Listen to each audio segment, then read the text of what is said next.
Welcome back to the Toffee Blues, your source for all things Everton. I'm Ollie Hayes, and today I'm bringing you all the news headlines from the weekend and today in the world of Everton. So let's get straight into it with the starting headline, and it involves Dominic Calvert-Lewin and Dharmesh Chef of Sky Sports News. He's reported that Dominic Calvert-Lewin is subject to some interest of Manchester United. He is a forward that is being internally discussed over at Manchester United.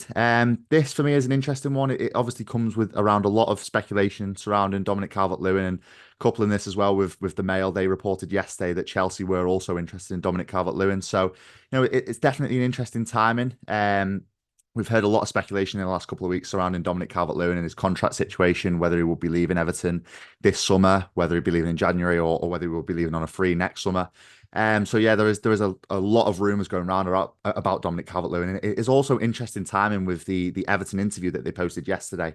Alongside all this contract speculation, he did an official club interview yesterday saying he's chomping at the bit to get going, and he's ready to get into that Goodison atmosphere next Saturday in the first home game against Brighton. So it does seem strange, considering that the whole contract situation with Dominic Calvert-Lewin, that the club would put out this interview.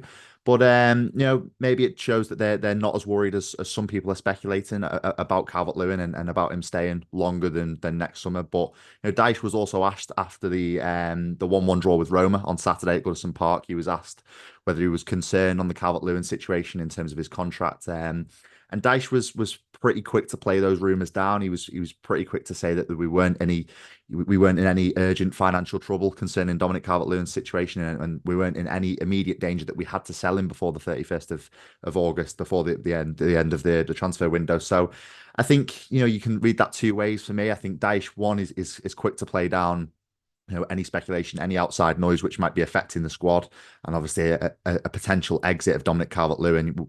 We know how detrimental it would be to the squad, considering how well Dyche likes to deploy him in that system.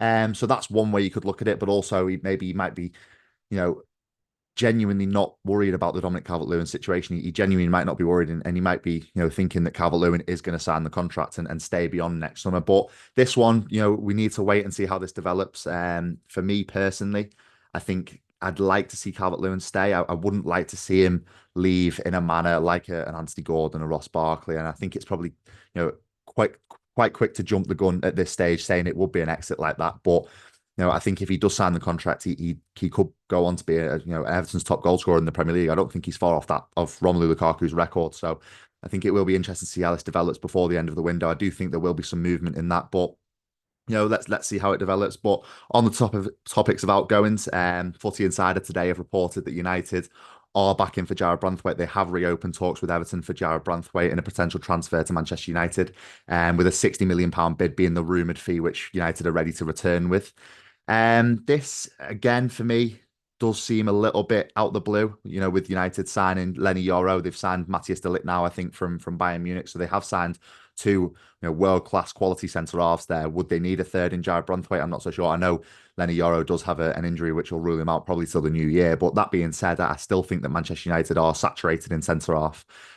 So it does seem a little bit interesting that they might be trying to whip up Jarrad Branthwaite. They might be trying to unsettle the player a little bit. It does seem to me like that kind of talk. But let's again, with the Calvert-Lewin situation and these outgoings, let's just see how they develop, because nothing is set in stone until the player leaves the club and he's holding up a shirt of another club. So it's going to be interesting to see that one develop. I'm hoping that Jarrad Branthwaite stays this season certainly, but hopefully even into the new stadium next year. I'd love to see Jarrad Branthwaite in an Everton shirt, but fingers crossed we stick true to our £70 million valuation and reject this one from Manchester United. But as I said before, Footy Insider have reported that Manchester United will be coming back in for Jarrad Branthwaite. And I want to lighten the mood a little bit, going to incomings. As per Marca, Victor Roque is a player that Everton are interested in. Victor Roque of Barcelona.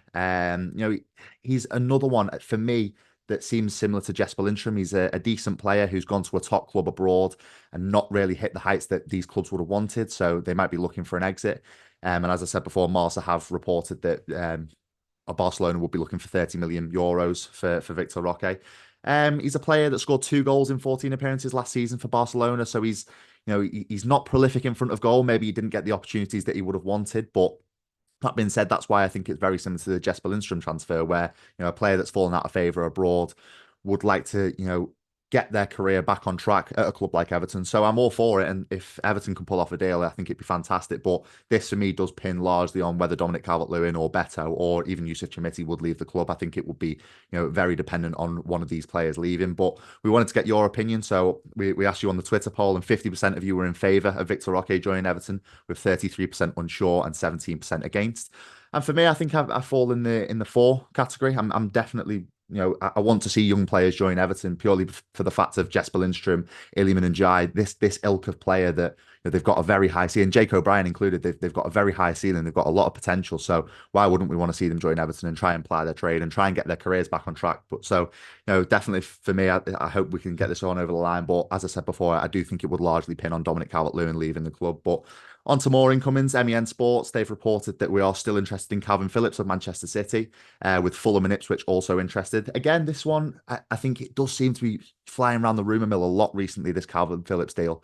Obviously, he had that loan deal from January to the end of last season with West Ham, which didn't really go the way he would have liked. I think he probably would have liked to look at West Ham as a club like Everton, that he would like to get his career back on track, but he wasn't able to do so in that situation. So I think for me, a deal for Calvin Phillips would, I think it would have been better seen at the start of the window, because he would have had a full preseason with Dyche to get fully fit. That being said, I do think he could offer something. So I think I'd definitely like to see Calvin Phillips get over the line on a loan deal. And I think it would be more beneficial for us getting him on a loan deal rather than a full permanent deal, just because we know what our financial situation is like at the moment. So I think this one, again, I say it with a lot of the incomings, we need to see how it develops. Hopefully we can strike a deal.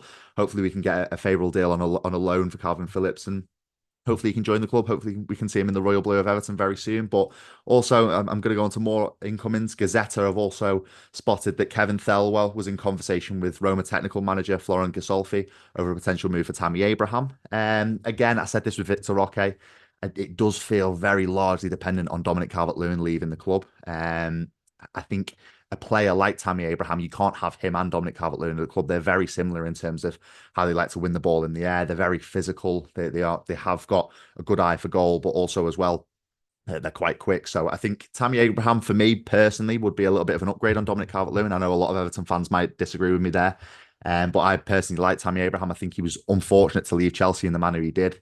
I think we've seen so many times with Chelsea youth players that they seem to leave and on quite harsh terms. So I think for me, Tammy Abraham coming to Everton would be really positive. And it'd be really positive to see. And for me personally, I think it would be a little bit of an upgrade on Dominic Calvert-Lewin. But again, this all depends on Calvert-Lewin leaving the club. Hopefully, if we were to negotiate with Roma over a potential deal for Tammy Abraham, I hope the fee would be sensible, because we've seen it so many times with, not just Everton, with English clubs overpaying for strikers that are playing abroad.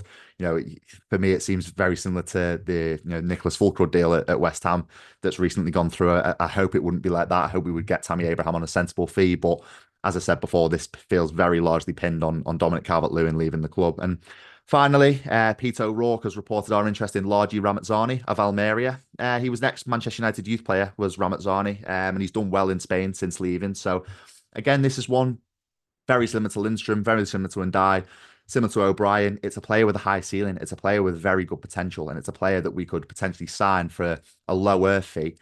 And either he'd be a top player for us for years to come, or we sell him on for a decent amount of profit in the coming years. So I think, again, this for me is a really positive link. I think it's a really, really positive that we're going in for this ilk of player, this kind of player, and hopefully we can get it over the line. We know what our financial predicaments. If we do have the money to spend, it has to be spent in the right areas.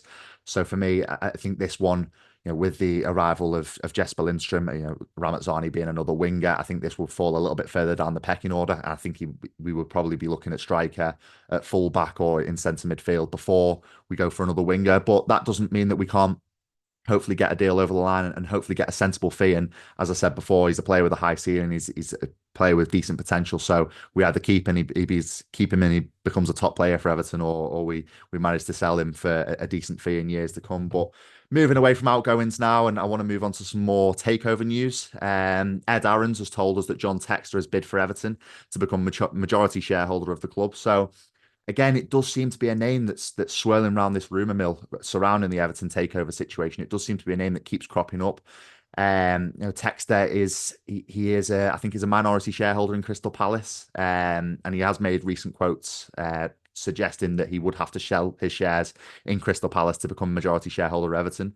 And coupling this with the Daily Mirror, they've also said that Textor will use his ownership of Botafogo in Brazil to potentially bring young players from Brazil to Everton. So I think that's definitely a positive link. We've seen so many times that the multi-club system does work. You look at the Manchester City group, for example, they've managed to get Savio on a relatively decent free from Girona this season. So I think it has shown so many times that this multi-club system can work, and hopefully Everton, if this Textor deal does go through, hopefully Everton can tap into that and use the Botafogo youth recruitment system to be able to get some top Brazilian players over. But I think for me, John Textor is a name that I can't see it happening until his Crystal Palace shares have been sold. And I think Everton are moving towards the red zone in terms of that ownership situation. Now we want to get it as Evertonians, we want to get it done. We want to get it boxed off, and we want to move on to a new chapter, especially before the new stadium. And how long before John Textor is in a position to be able to take over Everton if he hasn't sold Crystal Palace yet? I'm not so sure. So this one is definitely one to keep an eye on, and hopefully we can get a swift resolution. But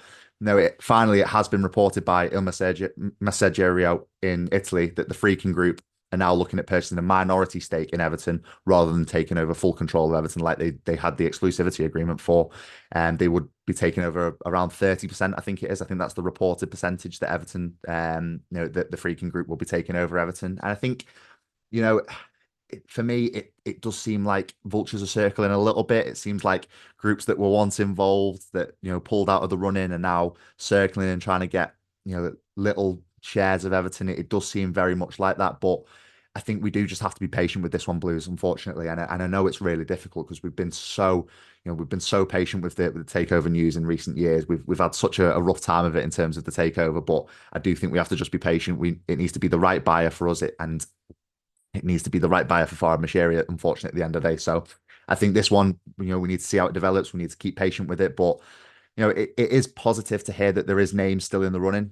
We are a desirable club. We've got a new stadium. We've got a great fan base. We've got a decent squad now. So I think we are a desirable option to purchase, but let's just see how it develops. Let's just see if we can get a decent name in the hat, and hopefully we can get this takeover situation resolved very quickly and moving into the new season. But that is all from me today. Make sure you like, comment, subscribe. Let me know your thoughts on today's headlines, on today's incomings, on today's potential outgoings with Dominic Calvert-Lewin and Jarrad Branthwaite.